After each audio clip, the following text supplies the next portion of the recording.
Sixers fans, welcome back. There has been some breaking news today that the Atlanta Hawks are emerging as a possible destination for Ben Simmons in these upcoming weeks. Now, I am not one of the guys that would like to say, I've told you so, I told you so, I told you so.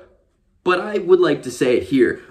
Yeah, I told you so. I made a video maybe a month and a half ago, like 15 games into the season, saying the Atlanta Hawks are going to be a sneaky team for Ben Simmons. Now, this video that I am creating as we speak, right here, you and I, is going to talk about 3 possible Ben Simmons to Atlanta Hawks trades, and 1, why it works, and 2, why it doesn't work. And the third trade, stay, because it is a 3-team deal that I put a lot of work in to try and financially get correct, and I think it might be my best one. So, before getting into the video, like the video, subscribe to the channel, join the family, 2K subscribers, nothing less. We are grinding this year.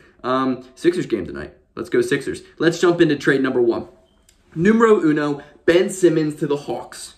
Straight up for Bogdan Bogdanovic, Cam Reddish, and DeAndre Hunter. Now, this is a lot, right? DeAndre Hunter is a great defender, doesn't really stay healthy a lot of the time. We haven't really seen him in long enough stretches to be like, okay, this guy is a good dude. But he's a 3-and-D dude who is kind of a prototypical 3-and-D type of guy. Cam Reddish is a shot creator. Come back home, Cam Reddish. He is a Chester kid. He's from Philadelphia. He understands the way it is. I think he is a guy who Philadelphia fans would really, really appreciate and love. And he is a recurring theme into this video we have today. And Bogdan Bogdanovic, who is making a lot of money, but is also, as we know in playoff basketball, he's a dude who can knock down at a really, really important shot. Atlanta Hawks get Ben Simmons straight up. So they get to keep John Collins, and they have Ben Simmons, and they have Clint Capella, and they have Trey Young, and they have Kevin Huerter, dudes like that. So the team doesn't really blow up for trading for a guy like Ben Simmons. Why does this make sense? Well, the Hawks have had a problem with too much depth. Like, that's kind of been their issue this year. They don't really have enough top-heavy talent that could surround Trey Young with a legitimate firepower to make a title run. Now, am I going to sit here and say that Ben Simmons is that guy? No. I think Sixers fans know that, but at the same time, he's much more capable of doing so than Cam Reddish is right now. And I don't know if the Atlanta Hawks are willing to give Cam Reddish the paycheck that he's probably going to be asking for in 2 years. Why it doesn't make sense, this is trading for a lot. I mean, this is trading a lot for a guy of Ben Simmons' caliber who legitimately does not seem to give 2 shits about basketball, like, at all. So, I mean, you can't knock Atlanta fans hating on this trade, and I don't think this trade may be the most seamless fit for both teams here. This may have been a little bit of a biased trade, but we're going to move on to number 2. Number 2, John Collins and Cam Reddish come to Philadelphia for Ben Simmons to Atlanta. Now, why does this work? This seems like it's even more than the last trade. Right, so first of all, I would like to say that John Collins isn't able to be traded until January 14th. Not like that matters, because it seems like Philadelphia is going to be holding on to Ben Simmons for the next, 3 years. But I think this makes sense because there's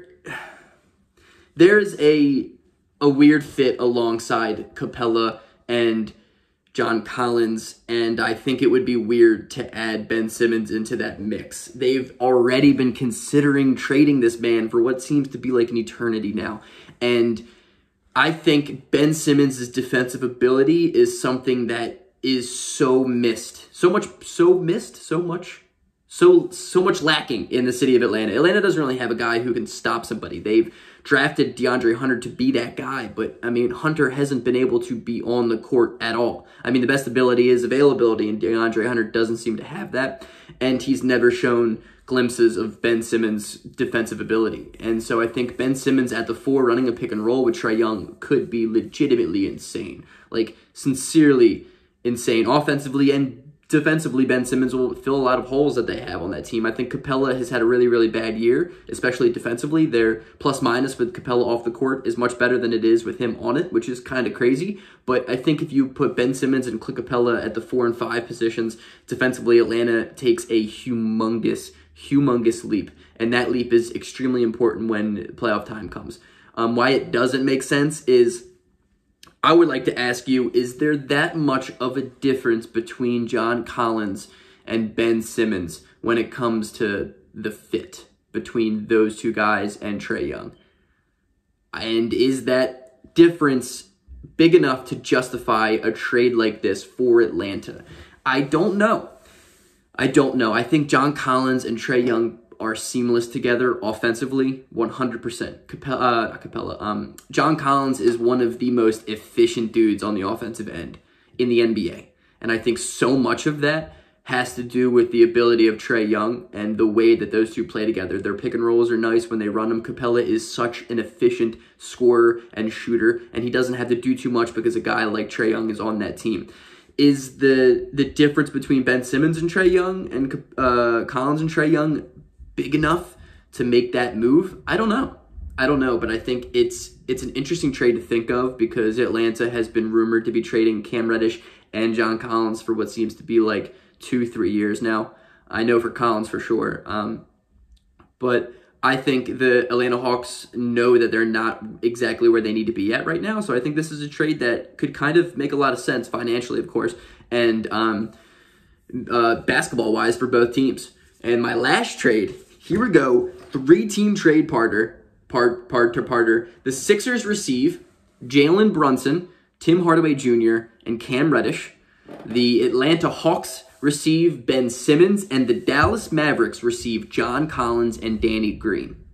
Now, this took a little bit too long that I would like to admit creating this trade because financially it's weird. It's really, really weird. I don't know if any of these teams would have to include picks or not. I'm sure probably, every trade nowadays includes picks. But why this works, simply because Dallas needs so much more shooting. If they're going to play this heliocentric offense surrounded by Luka Doncic, John Collins is perfect. I mean, he is an offensive absolute nightmare for other teams. He is so efficient. He's a great shooter. He's a great scorer. And you can put Danny Green in there. Danny Green is a guy who worked really well with Ben Simmons last year as a primary ball handler, and he's another guy you could throw in there with Luka's system. Put him in the corner. He's going to hit his corner threes. He's going to give you defense. I think this is a really, really possible. I think Dallas doesn't see a singly bad thing in this trade. Like, when I'm going to talk about why it doesn't work, Dallas has absolutely no reason not to pull the trigger on this. I genuinely believe that. I don't see why they wouldn't be able to say yes to this 10 times out of 10. Atlanta gets Ben Simmons. Like I said, Atlanta's going to have the best secondary playmaker that they'll ever be able to get alongside Trey Young. Trey Young's never had another dude who can be able to handle the load of offense. They tried it with Rondo. They tried it with DeLon Wright. They tried it with Chris Dunn. None of that has worked. None of it has worked. Lou Williams is another one. It just doesn't seem to work. They don't have a backup playmaker when Trey Young's off the court. And now Ben Simmons is a guy who can come in there, give you 7 assists a night, alongside Trey Young's 8-9 assists a night. You're going to lead the NBA in assists per game. Plus, defensively, you're going to be significantly better. When it comes to the Philadelphia 76ers and why does this trade work, simply put, I mean, fit and shot creation between Cam Reddish and Tim Hardaway Jr. and Jalen Brunson. The shooting is going to be impeccable with those three. I mean, Hardaway Jr.'s had a down year when it comes to offensive efficiency and shooting in general, and Cam Reddish is not an efficient scorer, but the ability that those two have as a shot creator and Jalen Brunson gives the 76ers so much depth.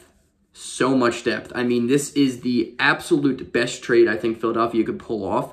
I love the idea of a Dallas Mavericks deal because it gives the Sixers a lot of what we need, which is shot creation, which is the ability to play offense and the ability to play make too. Jalen Brunson's a good ball handler. He's a guy who has proven it in Dallas, who can be the secondary playmaker to a team.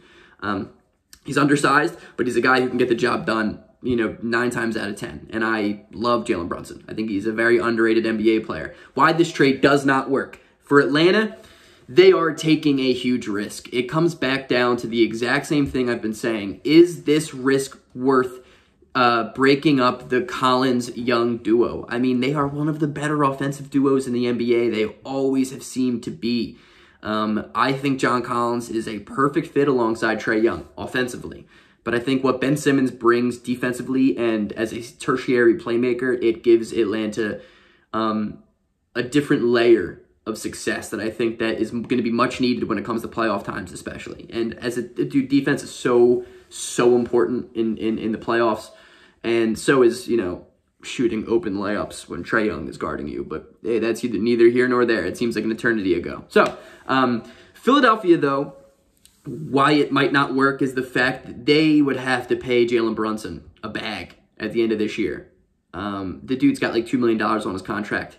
He's going to be, I think, an unrestricted free agent. He may be a restricted free agent, but I think he's going to be unrestricted, which means Philly's going to have to throw him $80 million maybe. And we know our record with giving guys who probably don't deserve that much money, and then it turns out to be, a kick in the ass for us.